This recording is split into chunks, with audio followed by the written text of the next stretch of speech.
Don't touch that dial. Farmer Dennis on South Hams Radio. Morning, Dennis. Got the milk? Got the milk? Yeah, I brought the milk in here, yeah. They Yeah, had that pure- SS stuff in there, semi-skim stuff. yeah, no good to you, that, is it? Well, what if cows were bred? The breakfast show on South Hams Radio really means just that. Neighbouring farmer Dennis Reeves has arrived with supplies. Oh. And we got some bacon. He's ready for his daily spot with DJ Ian Calvert. Meanwhile, the station's only journalist, with a 365 square mile patch to cover, is news editor, reporter and newsreader. It's unconventional, to say the least. Let me find Norman. I'm writing them all the time. I'm writing them, I'm rewriting them, I'm taking new cuts, because I don't want to run the same cut all the time. And obviously keeping an eye on anything new that might be happening. So I'll just try the police line again, if you don't mind. Farmer Dennis on South Hams Radio. On and off air, it's absolute anarchy. Dennis's record of the week. Norman. We want to do a rap version. We're going to get this re-released. We smile, we have fun, and if the presenters aren't having fun, and the staff aren't having fun, then I'm afraid it's going to reflect on air. That's the main policy. Philippa, what's the mirror for? It's because normally in a radio station you would have an on-air light so that the newsreader or whoever's here could see when their mic was open, as in that they were live. Here we don't have such a thing. It would normally be about here so that I could see it. And it needs to be in my line of vision, so It's not here because we rather inconveniently, the on-air light is behind me. If you look up there, you'll see the on-air light. So I have a strategically positioned mirror here, which reflects it to me, so that when I'm reading the news, I can see when my mic is live. What do you want? Do you ever wish it was more conventional here, Philippa? It's certainly different, yes, definitely. People coming in and out of the studio sometimes when I'm actually reading the news, which is a bit distracting. And also, I'm very aware of the sort of contrast between 1 minute that you can have a couple of presenters joking and laughing on air and making comments about somebody in the local village or something like that. I'm actually trying to cover the whole patch and reflect the fact that we do transmit to quite a wide area. We didn't start the fire. Gave it a damn good poke, though, didn't you? We found lost cats and dogs. It may seem trivial, but it's very important to someone. One young lady last week had lost her cat. It was in a pretty serious way in Kingsbridge, wandered off. We managed to find it in 45 minutes, just getting people to go out and checking in their sheds. Some people may smile at that, but it obviously means a great deal to one person. So, yeah, we're getting across to the community. We are a community radio station. Weekday mornings. Yes, it's that time again, folks. It's where we actually spin that wheel and hopefully get somebody £100 for their month of birth. And then we have a second spin, and if they get the date, it goes up to £1,000. Now, the person who is on line 6 is Caroline. Good morning, Caroline. Diddy David Hamilton's on his way in to record the evening show for the entire GWR Classic Gold Network.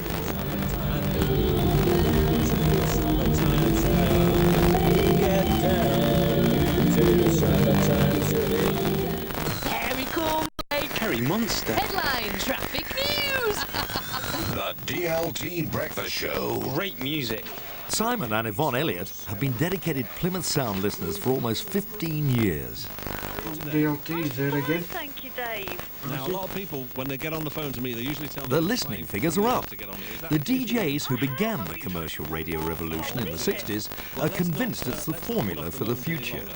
I think commercial radio is providing people with what they want, simply based on the fact that if they don't want it, they won't listen.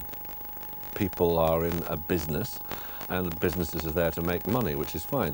And as long as they provide the right service, then they are going to get the right customers. It's just like a shop, you know, if you've got shoddy goods in the shop, then people will shop elsewhere. I think really commercial radio now has got its act together. I mean, when you think, if you look at an hour's programming, you can listen to the BBC for an hour, you can hear really good music, and you won't hear any commercials to interrupt it. So therefore you can hear more music. So why are you going to listen to a commercial station? The answer has got to be that the commercial station has got to do it better. And of course the advantage that a commercial station would have over Radio 1 is that it can be a local station. So it has local news, local weather, local traffic, things of local interest. Good times, great oldies, classic old. It's a Friday night. My goodness me, hasn't the week flown by? This is If you do that really well, then you should be able to beat a national station that can't plan against each one of those local stations which is opposing it in different parts of the country. You've enjoyed your day? I've enjoyed it very much. That's something. There's still information all day, even though it's broadcasted from... I'm not sure it's broadcasted from now, do you? Dunstable. There's still local things being injected all the way through the programme to make it local enough anyway, I feel. The names that are saying it, we know well anyway, so I don't feel it really matters. Well, what about sometimes they're pre-recorded? It's all automated. It's not. They're not even there. Does that bother you? It's a fact of life nowadays, isn't it? Have you got this bedroom delight sorted out? You have. So there won't be any problems with that, will there? Now, about these two returns. Plymouth Sound's oldest advertiser has never lost his faith in the power of radio. He believes it's been hugely influential. There's no question in my mind that that's been my biggest asset in promoting my company. Once heard, his ads are never forgotten. Carpet and beds, Larry's beer for carpet and bed, hooray for Larry's beer. I've never thought once that I would cut back on advertising on radio. No way. I will continue. It's the finest type of advertising for me. No question about it. Do you think that it's become less local at all? Radio? Yes, it has. Yes, it has become less local. Jen, how's it going on the calls? At Plymouth Sound, there's a drama. Right, okay. Into news. Although it's essentially a music station, Managing Director Graham Gilbert wants them to be first with the latest news on the fuel crisis. Are you available to be working late tomorrow night? We've moved away from speech-based programming, which is probably quite well done by our colleagues in the BBC, but our audience have said overwhelmingly they don't want speech-based programming, so we reflect what they want. But I think that interaction with the community is very strong still in Plymouth. It is the Great Escape. We're looking for line 29. Hello, who's there? Hello! Woo! Hello, who's this? Hi, it's Steve. Steve who? Steve Lamacraft. And where are you, Steve?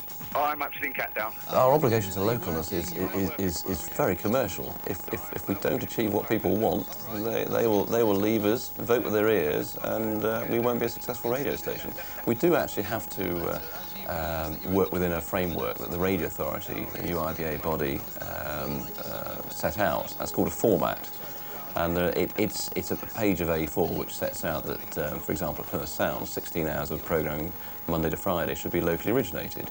So we've worked to that structure, but it's very clear that the trend is towards satisfying your audience. If you do that well, then you're providing a service. The update.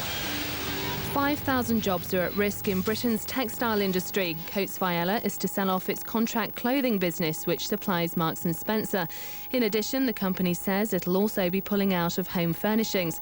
The company's... There isn't a minutage requirement for news now, so we're able to provide the length of bulletins that we feel appropriate.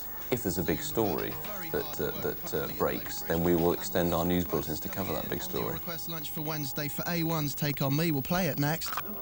I don't fear for localness.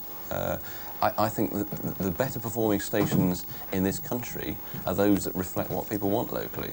And I think we're in the top 10. All of my stations in Devon are in the top 10 in the GWR group.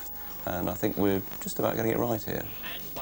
Windows I remember you see 0800 212 453. Right. Pirate FM. Now the Pirate Tees. In Red Ruth, Plymouth Sound has a rival in the fight for the listeners of Plymouth and South East Cornwall.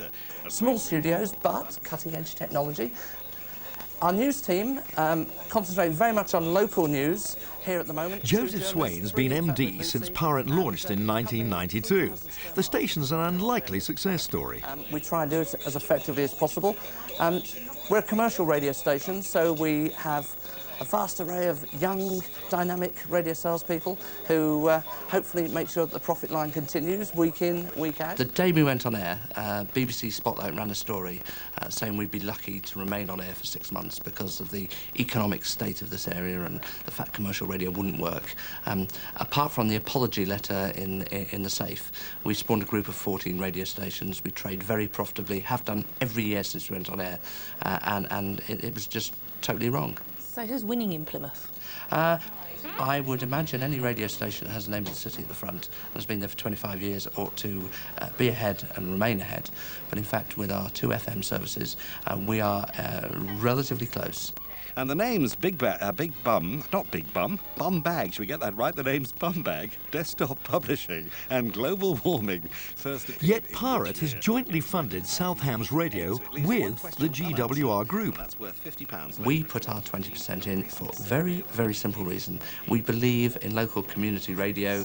When South Hams as a radio licence was being discussed, David Fitzgerald clearly was heavily involved, and South Hams, rather like the west of our area, Cornwall, is very much a scattered community, ideal for a great local community radio station. Right. But the economics of running a radio station with a small population are you can't replicate Capital Radio or even Pirate, and if you try, you'll go bankrupt. So you run something that is fun, you might say a little bit more amateur, but very, very local, and I don't think it's given away a confidence to say, of course, they're trading profitably, and if you want to provide a service, you have to trade profitably, because if you don't, the business ceases.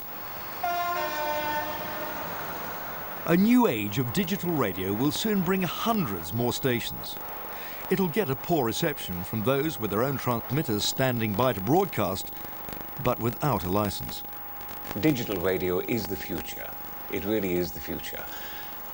But that can be supplemented by small-scale, local, truly local, independent, locally sourced and funded radio stations, which is what we're trying to do down here in Torbay. You know, it must be the only business in the United Kingdom where you're not allowed to carry out your profession as a radio station owner and a broadcaster because you need a license, right? And you can't get the license unless everybody else has a go at it. And you could lose, and such could be the case in Torbay. Personally, I fancy us. We've got track record, we've got the knowledge, we've got the finance, we've got the support and the lobbying, not only but in the radio authority, but in government, to make this a real, truly local community radio station. And we will win. Because if we don't, there'll be a fight as big as a row, and I'll win that.